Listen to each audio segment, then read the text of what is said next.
Good morning everyone. मैं विनीत आप सभी का स्वागत करता हूं आपके अपने चैनल संदीप क्लासेस पर।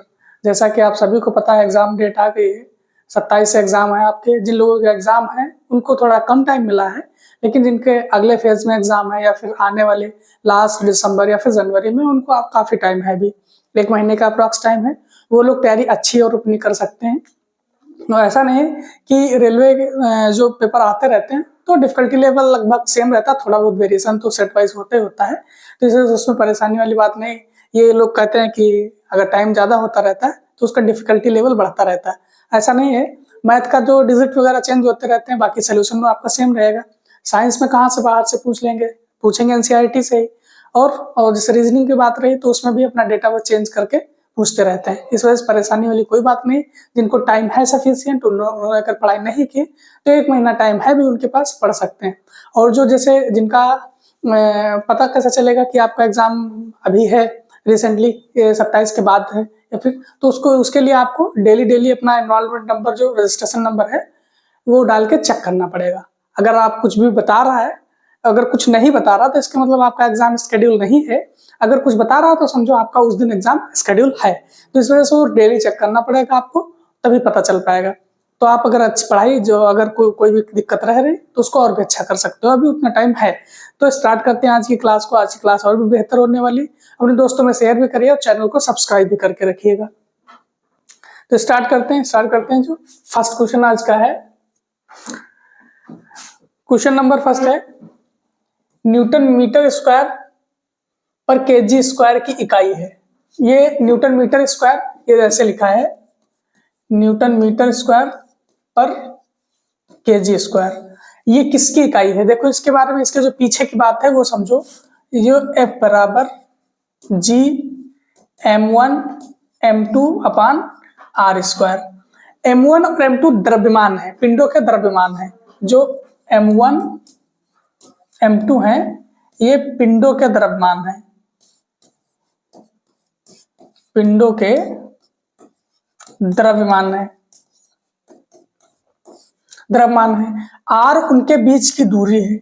आर क्या है? पिंडों के बीच की या ग्रहों के बीच की दूरी है, ठीक है। जी क्या है? जी अपना है सार्वत्रिक गुरुत्वाकर्षण नियतांक। सार्वत्रिक गुरुत्वाकर्षण नियतांक, सार्वत्रिक गुरुत्वाकर्षण नियतांक। F क्या है? गुरुत्वाकर्षण बल। F क्या है? गुरुत्वाकर्षण बल है आपका, ठीक है। तो देखो, अब F की यूनिट तो पता है, इसकी न्यूटन होती है। अब ये m1 m2 है तो m1 m2 की यूनिट क्या हो जाएगी? ये केजी, एक इसका तो केजी स्क्वायर हो जाएगा। R है तो रेडियस है, अब उनके बीच की दूरी है R, तो बीच की दूरी किस चीज में ली जाएगी? तो मीटर में ली जाएगी। अब इनको अगर एक तरफ करोगे तो जी की यूनिट निकल के क्या आएगी? जी की यूनिट ये निकल के आएगी न्यूटन मीटर स्क्वायर पर केजी स्क्वायर। तो ये जी है क्या? जी है आपका सार्वत्रिक गुरुत्वाकर्षण नियतांक। तो ऑप्शन देख रहे हो, डी होगा। गुरुत्वाकर्षण के सार्वभौमिक नियतांक जो है वो जी है, जिसकी यूनिट यहाँ पे आपको दी है। अगर इसकी वैल्यू की बात करेंगे, इसका मान भी एक होता है, मान होगा 6.67 इंटू 10 की पावर -11। अगर इसकी खोज की बात करेंगे तो ये खोज किसने की थी? हेनरी कैवेंडिश ने।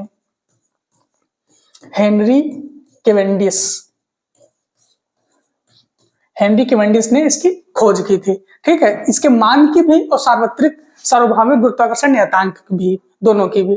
देखते हैं नेक्स्ट क्वेश्चन है, प्रतिरोधकता की यूनिट, प्रतिरोधकता की इकाई ऐसा यूनिट क्या होगी? अब देखो, प्रतिरोध की यूनिट क्या होगी? प्रतिरोध को अगर लिखने के बाद नोटेशन की बात करेंगे तो आर से लिखेंगे, तो इसकी यूनिट ओम हो जाएगी। अगर विशिष्ट प्रतिरोध की बात करेंगे, विशिष्ट प्रतिरोध या प्रतिरोधकता,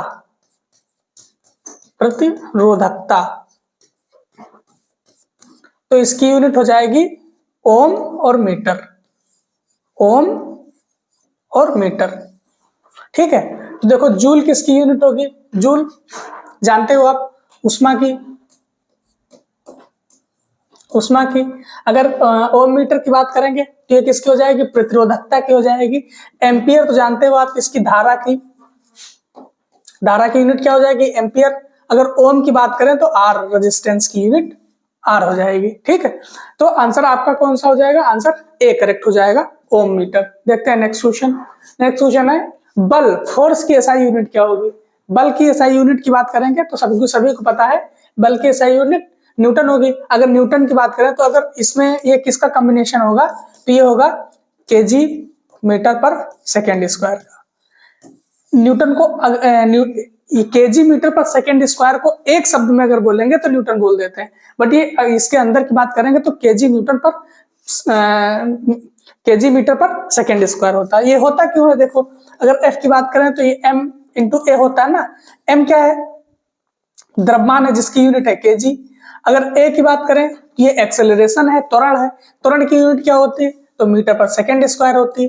तो अगर मल्टीप्लाई करोगे तो केजी मीटर पर सेकेंड स्क्वायर तो आएगा ना, ए बराबर होगा कि नहीं होगा? तो वही होता है। अगर इसको एक वर्ड में बोलेंगे तो न्यूटन लिख देते हैं सिंपल से। ठीक है, तो बल की अगर फोर्स की एसआई यूनिट की बात करेंगे तो न्यूटन हो गया। केल्विन किसकी यूनिट होगा एसआई?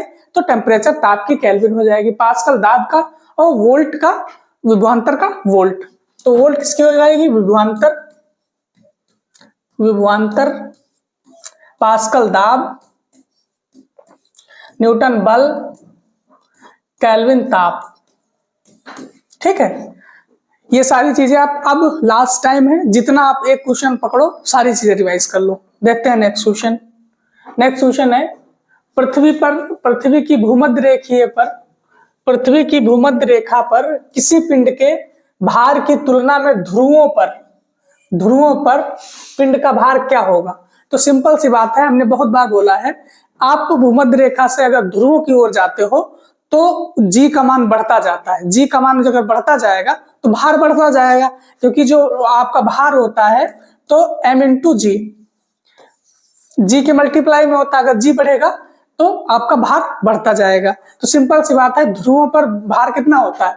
ध्रुवों पर भार क्या होगा? मैक्सिमम होगा। मैक्सिमम होगा। मिनिमम कहाँ होगा? भूमध्य रेखा पर। भूमध्य रेखा पर क्या होगा? मिनिमम होगा। मिनिमम होगा। बट कभी कभी पूछ लेता है कि शून्य कहां पर होता है? तो पृथ्वी के केंद्र पर भार शून्य होता है। पृथ्वी के केंद्र पर भार क्या होगा? शून्य होगा। शून्य होगा। बहुत बार पूछा हुआ रिपीटेड क्वेश्चन, वो पूछ लेता है। तो देखो कह रहा है भूमध्य रेखा पर पृथ्वी की भूमध्य रेखा पर किसी पिंड के भार की तुलना में ध्रुवों पर क्या होगा? तो देखो ध्रुवों पर पिंड का भार भूमध्य रेखा पर अपने भार से कम होगा। देख लेते हैं इसको। अपने भार से कम होगा, भूमध्य रेखा पर अपने भार से कम नहीं होगा, ज्यादा होगा। तो ये आंसर तो आपका गलत हो जाएगा। भूमध्य रेखा ध्रुवों पर पिंड का भार भूमध्य रेखा पर अपने भार के बराबर होगा? नहीं, बराबर नहीं होगा। ध्रुवों पर पिंड का भार भूमध्य रेखा पर अपने भार से अधिक होगा। बिल्कुल सही बात है, ध्रुवों पर पिंड का भार जो होगा भूमध्य रेखा पर अपने भार से अधिक होगा। ध्रुवों पर पिंड का भार शून्य होगा। शून्य तो किसी हाल में नहीं होगा। क्या है? ध्रुवों पर पिंड का भार भूमध्य रेखा पर अपने भार से अधिक होगा। ध्रुवों पर पिंड का भार भूमध्य रेखा पर अपने भार से अधिक होगा। बिल्कुल सही बात है। ध्रुवों पर जो भूमध्य रेखा पर जो भार होगा वो पिंड जो ध्रुवों पर होगा तो भूमध्य रेखा से अधिक होगा। ठीक है, ये कह रहा है। देखते हैं नेक्स्ट क्वेश्चन। निम्नलिखित में से किस स्थान पर गुरुत्वीय त्वरण शून्य होगा? सिंपल सी बात है, अभी मैंने बोला किस स्थान पर गुरुत्वीय त्वरण शून्य होगा? ध्रुवों पर तो बिल्कुल नहीं शून्य होगा, ज्यादा होगा। भूमध्य रेखा पर भी शून्य नहीं होगा, कम होगा। पृथ्वी के समुद्र स्तर पर भी नहीं। कहां पर? पृथ्वी के केंद्र पर। पृथ्वी के केंद्र पर मैंने अभी बताया था, डिस्कस की थी। भार की बात करें, त्वरण की बात करें, पृथ्वी के केंद्र पर शून्य होगा। देखते हैं नेक्स्ट क्वेश्चन। नेक्स्ट क्वेश्चन है पानी का अस्थायी कठोरता। पानी की अस्थायी कठोरता को वो किसका प्रयोग करके दूर किया जा सकता है? तो पानी की अस्थायी कठोरता को अस्थायी कठोरता को दूर किया जाता है।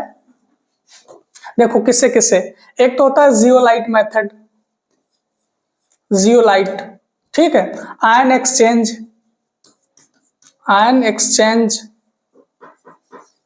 एक आयन एक्सचेंज मेथड होता है, ठीक है। लेकिन क्या यूज करते हैं उसमें? कैल्शियम, कैल्शियम हाइड्रोक्साइड यूज करते हैं। ऑप्शन आपका ए करेक्ट हो जाएगा। ये जो CaCO3 है कैल्शियम कार्बोनेट है, ये क्या है? कैल्शियम कार्बोनेट, कार्बोनेट है। इसको अगर बोलेंगे क्या बोलेंगे? इसको संगमरमर बोलते हैं ना, क्या बोलेंगे? संगमरमर, संगमरमर बोलते हैं ना। अब इसका जो फॉर्मेशन होता है, होता कैसे? देखो CaO, ये अनबुझा चूना है, अनबुझा चूना है। इसमें अगर जल हम मिला लेंगे, अगर जल मिलाएंगे, जल मिला देंगे तो कि क्या बनाएगा? बुझा हुआ चूना बनाएगा। बुझा हुआ चूना मतलब CaOH का whole twice, whole twice plus क्या बनाएगा? प्लस जल बनाएगा। अब इसको अगर हम, इसको अगर ये अगर इससे पुताई कर देंगे, पुताई कर देंगे, अब ये अगर कार्बन डाइऑक्साइड के कांटेक्ट में आ गया, ये कार्बन डाइऑक्साइड के कांटेक्ट में आने पर क्या बनाता है? ये बनाता है CaCO3, CaCO3, ठीक है। ये कार्बन डाइऑक्साइड के कांटेक्ट में आने पर CaCO3 बनाएगा। अब देखो अगर ये भी कार्बन डाइऑक्साइड के बहुत ज्यादा दिनों तक रखा रहेगा तो ये भी कार्बन डाइऑक्साइड के कांटेक्ट में आने से क्या बनाएगा? ये बनाता है CaOH का होल, CaOH का होल थ्राइस, ये बनाएगा, ठीक है। तो ये पूरा इसका प्रोसेस है। अब HCl की बात करेंगे, हाइड्रोक्लोरिक एसिड, ये आपके पेट में पाया जाता है, जो कि अम्लता, खाना को पाचन में हेल्प करता है और अम्लता भी बढ़ाता है। कैल्शियम क्लोराइड है, ये कैल्शियम आपका क्लोराइड। तो आंसर इसका कौन सा हो जाएगा? आंसर आपका ए करेक्ट हो जाएगा। देखते हैं नेक्स्ट क्वेश्चन। नेक्स्ट क्वेश्चन है, निम्न में से कौन सी धातु आतिशबाजी में, कौन सी धातु आतिशबाजी में चमकीला श्वेत प्रकाश उत्पन्न करती है? चमकीला श्वेत प्रकाश। तो श्वेत प्रकाश की अगर बात करेगा, देखो अगर श्वेत प्रकाश की बात करेगा, श्वेत प्रकाश की बात करेगा तो इसमें हम यूज करते हैं सोडियम, ठीक है। क्या यूज करेंगे? सोडियम।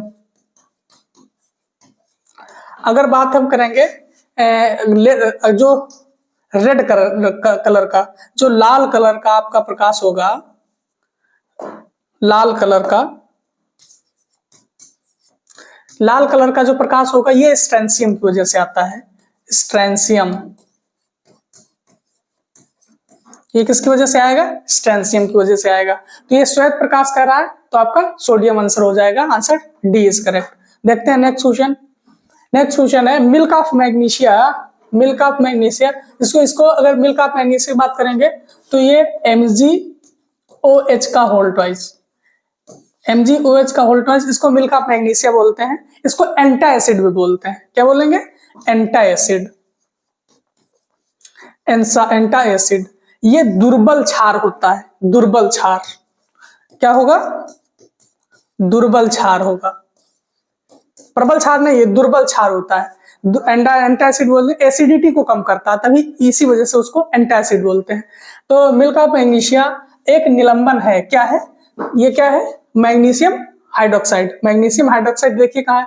मैग्नीशियम कार्बोनेट नहीं, मैग्नीशियम हाइड्रोक्साइड, हाँ मैग्नीशियम हाइड्रोक्साइड। मैग्नीशियम क्लोराइड भी नहीं होगा और मैग्नीशियम सल्फेट भी नहीं होगा। तो आंसर कौन सा होगा? आंसर आपका बी इज करेक्ट। देखते हैं नेक्स्ट क्वेश्चन।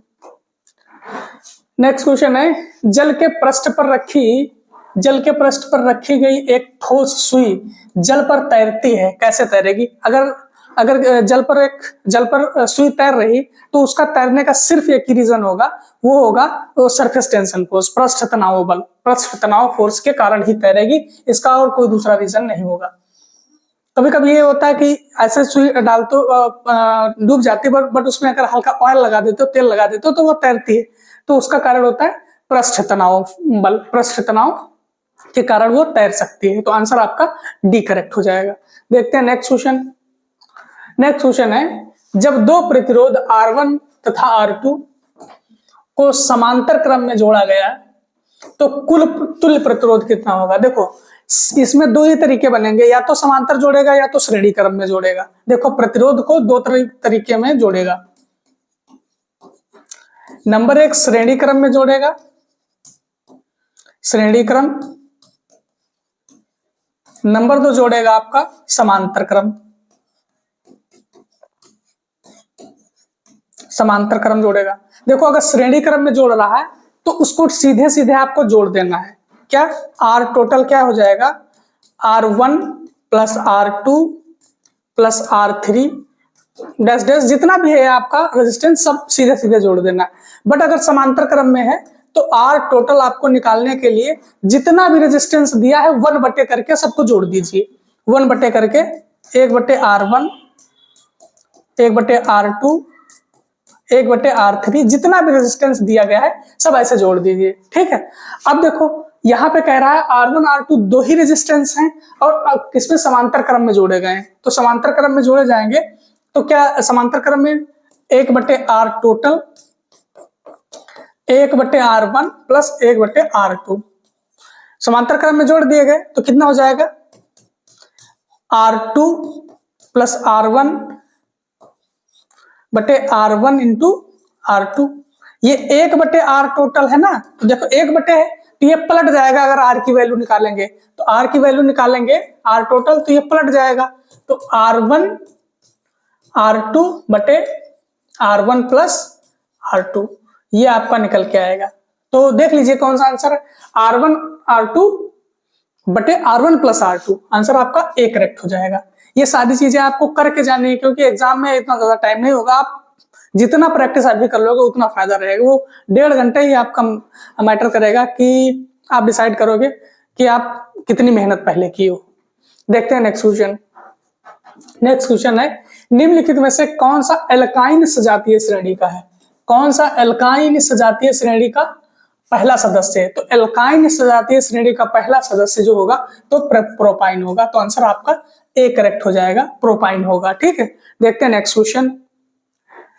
नेक्स्ट क्वेश्चन है निम्नलिखित में से कौन सा विकल्प हाइड्रोजन परमाणुओं का सही अवरोही क्रम दर्शाता है, अवरोही क्रम। अब देखिए अवरोही क्रम दर्शाएगा सही अवरोही क्रम, तो उसका देखो हाइड्रोजनीकरण को अगर इसका एक सेवन देख लीजिए, हाइड्रोजनीकरण देखो नंबर 1 संतृप्त हाइड्रोकार्बन, संतृप्त हाइड्रोकार्बन। Number 2 असंतृप्त hydrocarbon. ठीक है, दो तरीके हो गए। अब देखो जो संतृप्त हाइड्रोकार्बन होगा उसमें कार्बन और कार्बन के बीच में सिंगल बॉन्ड होगा, कार्बन और कार्बन के बीच में सिंगल बॉन्ड होगा। बट जो असंतृप्त हाइड्रोकार्बन है तो उसमें कार्बन और कार्बन के बीच में डबल बॉन्ड और कार्बन के बीच में ट्रिपल बॉन्ड भी मिलेगा आपको, वो होगा असंतृप्त हाइड्रोकार्बन। अब देखो अगर इसके फार्मूले की बात करेंगे तो फार्मूले की बात करेंगे देखो इसमें अगर होगा तो CnH2n+2। ठीक है, अगर इसमें इसकी बात करेंगे तो CnH2n, अगर इसकी बात करेंगे तो CnH2n-2। अगर नामकरण की बात करेंगे तो ये N होगा ANE N, ये इन होगा ENE इन होगा और ये आइन होगा YNE आइन। अब देखो अब n की वैल्यू अगर रखते जाओगे, n की 1 2 3 4 वैल्यू रखोगे तो सबसे बड़ा आपका ये निकल के n आएगा, उससे छोटा इन आएगा, उससे छोटा आइन आएगा। तो आपको पूछ कौन सा रहा, अवरोही क्रम। तो अवरोही क्रम मतलब डिसेंडिंग ऑर्डर। अवरोही क्रम मतलब क्या होता है, डिसेंडिंग ऑर्डर। डिसेंडिंग ऑर्डर मतलब सबसे बड़ा फिर छोटा फिर उससे छोटा फिर उससे छोटा। अब देखो सबसे बड़ा तो हमारा ये है एन, फिर आइन, एन इन आइन। ठीक है, तो अब उसी हिसाब से देख लीजिए ये जो लिखा है ये अवरोही क्रम ही है, इसको एक बार याद भी कर लीजिए। ये जो लिखा होता है वो अवरोही क्रम ही लिखा होता है। देखो एन होगा फिर इन होगा फिर आइन होगा। देखो पहले एन होगा तो एल्केन, एल्काइन नहीं होगा, तो देखो इन तो होगा नहीं, एल्केन, एल्कीन और एल्काइन, आपका आंसर डी करेक्ट हो जाएगा। आपको ऐसे क्वेश्चन मिलेंगे, ऐसे क्वेश्चन जब भी आप कर पाओगे जब आप यहाँ पर प्रैक्टिस बहुत अच्छे किए होगे। देखते हैं नेक्स्ट क्वेश्चन। नेक्स्ट क्वेश्चन है, ट्रांसफार्मर एक प्रकार का उपकरण है जो मतलब उसके कार्य की बात अब कर रहा है। ट्रांसफार्मर एक प्रकार का उपकरण है जो शक्ति को बढ़ाता है। नहीं, देखो ट्रांसफार्मर के बारे में अगर एक बात समझ लो, ये खाली वोल्टेज को घटाता बढ़ाता, बाकी कुछ नहीं करता है। क्या करेगा? वोल्टेज को घटाता तथा बढ़ाता है, घटाता तथा बढ़ाता है। देखो शक्ति का उससे कोई मतलब नहीं रहेगा। ये वोल्टेज को बढ़ा सकता है, बिल्कुल सही बात है। ये वोल्टेज को घटा सकता है, बिल्कुल सही बात है। धारा और वोल्टेज को माप सकता है, ऐसा कोई काम वोल्टेज अब ट्रांसफार्मर नहीं करता है। तो आपका 2 और 3 आंसर करेक्ट होगा। 2, 3 किसमें? ऑप्शन सी में है, तो आंसर आपका सी करेक्ट होगा। देखते हैं नेक्स्ट क्वेश्चन। नेक्स्ट क्वेश्चन है अधातु के ऑक्साइड। इसको देख लो। देखो धातु के ऑक्साइड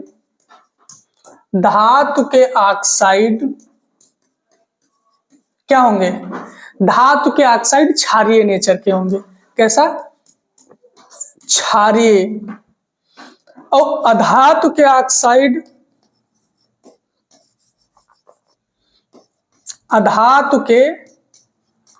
ऑक्साइड जो होंगे, अधातु के जो ऑक्साइड होंगे ये अम्लीय नेचर के होंगे, अम्लीय होंगे। ये चीज आप याद भी रखिएगा कि धातु के ऑक्साइड डायरेक्ट कभी कभी पूछता है, डायरेक्ट पूछेगा धातु के ऑक्साइड क्षारीय नेचर, अधातु के ऑक्साइड अम्लीय नेचर के। तो ये क्या कह रहा है? अधातु के ऑक्साइड कौन से होंगे? अधातु के ऑक्साइड कौन से होंगे?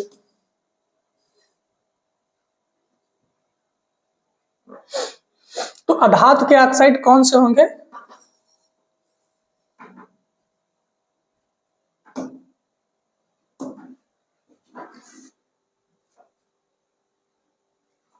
तो अधातु के ऑक्साइड कौन से होंगे? तो अधातु के ऑक्साइड कौन से हैं? अम्लीय नेचर के हैं, अम्लीय नेचर के हैं। तो प्रकृति में कैसे होंगे? क्षारीय नेचर के होंगे? नहीं, प्रकृति में उभयधर्मी मतलब ये होता है जो अम्ल और क्षार दोनों की प्रकृति रखता हो, अम्ल और क्षार दोनों की गुण रखता हो, उसको बोलेंगे हम उभयधर्मी। जो अम्ल तथा क्षार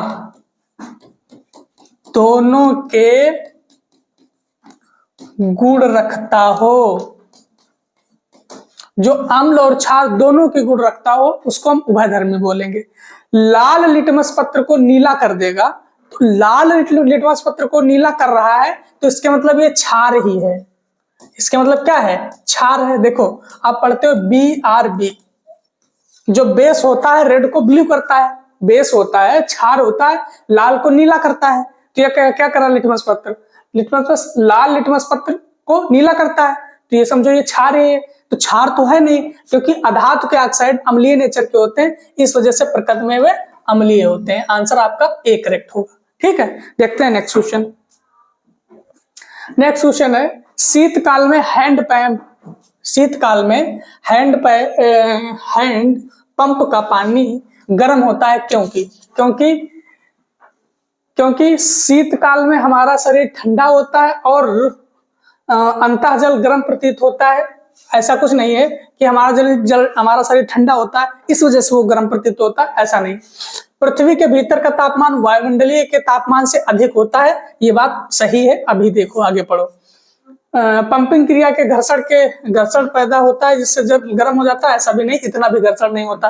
अगर घर्षण होता है तो क्या केवल ठंडियों में होता है, गर्मियों में नहीं होता है क्या? तो इस वजह से ये भी तर्क से आप क्वेश्चन इसको गलत कर दोगे। भीतर से जल बाहर निकलता है और परिवेश से उष्मा का अवशोषण करता है, ऐसा भी नहीं है कि परिवेश से उष्मा का अवशोषण करता। ऐसा होता तो गर्मियों में भी कर सकता था। तो आंसर आपका बी करेक्ट हो जाएगा कि पृथ्वी के भीतर का तापमान वायुमंडल के तापमान से अधिक हो जाता है, इस वजह से वो गर्म प्रतीत होता है। देखते हैं नेक्स्ट क्वेश्चन। नेक्स्ट क्वेश्चन है सर्दी के मौसम में ठंड लगने पर कपकपाने के कारण का प्रतिपादन किया जाता है। तो ये उष्मागति का सेकेंड लॉ है जो इसको एक्सप्लेन करता है कंपकपाने का नियम। कौन सा?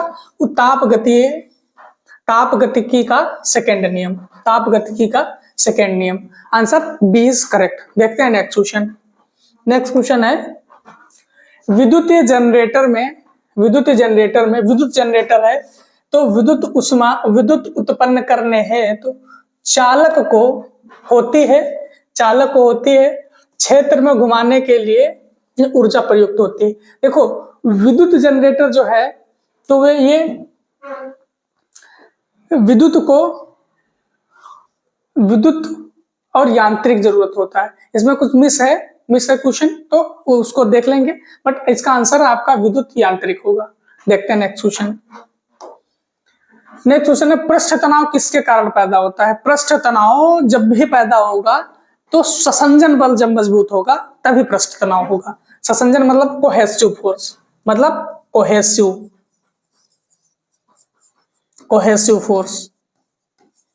कोहेसिव फोर्स जब मजबूत होगा तभी उसके बीच में पृष्ठ तनाव होगा। तो देख लीजिए कौन सा है। ऑप्शन आपका डी करेक्ट हो जाना चाहिए। देखो असंजक है तो ऐसा नहीं होगा, ये दोनों ऊपर वाले तो गलत हैं, तो आपका आंसर डी करेक्ट हो जाएगा। देखते हैं नेक्स्ट क्वेश्चन। नेक्स्ट क्वेश्चन है ऊतक क्या होते हैं? ये डायरेक्ट क्वेश्चन बहुत बार रिपीटेड है, रेलवे बार बार इसको पूछता है।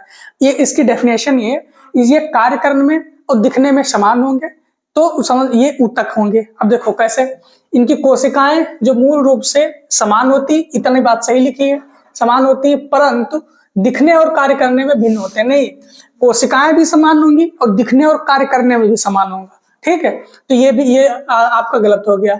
वे कोशिकाएं जो मूल रूप से भिन्न होती है, नहीं, कोशिकाएं भी सेम होंगी और कार्य करेंगी और दिखने में भी समान होंगे, वो होंगे, परंतु दिखने और कार्य करने में समान होते हैं।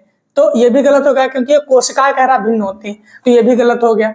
वे कोशिकाएं जो मूल रूप से दिखने और कार्य करने में भिन्न होती, नहीं, वे कोशिकाएं जो मूल रूप से दिखने और कार्य करने में समान होती हैं, ऊतक कहलाता है। आंसर आपका डी करेक्ट हो जाएगा। वे कोशिकाएं जो मूल रूप से दिखने और कार्य करने में समान होंगी वो टिश्यूज कहलाएंगे। और टिश्यू होंगे क्या? तो ग्रुप ऑफ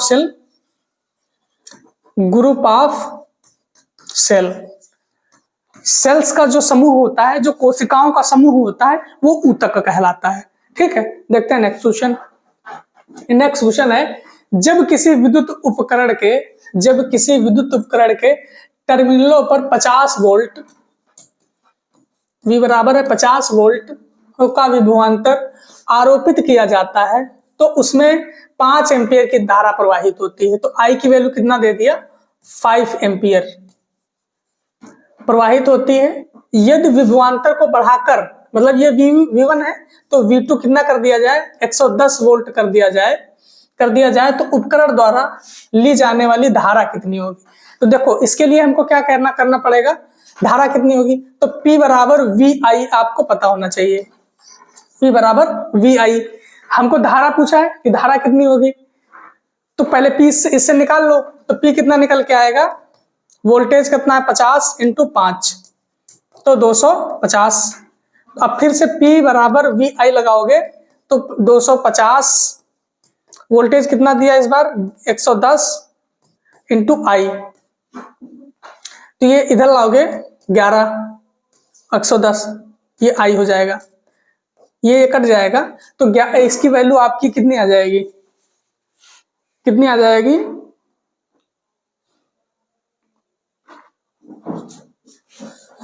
V बराबर I × R, यहां से निकाल लो। तो वोल्टेज कितना है? 50, I कितनी है? 5, तो 10 निकल के आएगा I, नहीं R निकला 10।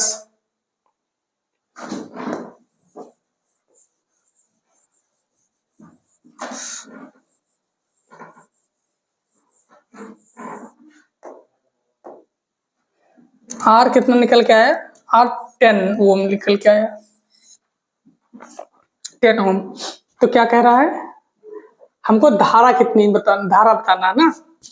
तो V बराबर I × R, तो v दिया है इस बार 110, i निकालना है, r कितना निकाले हो 10, तो 110/10 i, 0 से 0 कटेगा तो कितना आएगा 11 एम्पियर। 11 एम्पियर। तो आपका आंसर होगा फोर्थ करेक्ट, आंसर चौथा करेक्ट होगा। आप प्रैक्टिस क्वेश्चन न्यूमेरिकल की भी करिए, क्योंकि न्यूमेरिकल 2 से 3 न्यूमेरिकल आपके श्योर है आने रहेंगे। ज्यादातर कोशिश करेगा कि इस चैप्टर से एक क्वेश्चन रहेगा, एक आपका उससे रहेगा जो फर्स्ट वाला है, जो तीनों गति के नियम है, उससे ज्यादातर कोशिश करता है कि ऐसे क्वेश्चन रहेंगे। अब 2 से 3 न्यूमेरिकल श्योर है आने। तो आपको आज की हमारी क्लास कैसी लगी? अगर अच्छी लगी है तो दोस्तों में भी शेयर करिए, चैनल को भी सब्सक्राइब करके रखिए, ताकि हमारी जो क्लास आए तो उसका तुरंत उसका यूटिलाइज कर पाओ, देख सको। Thank you.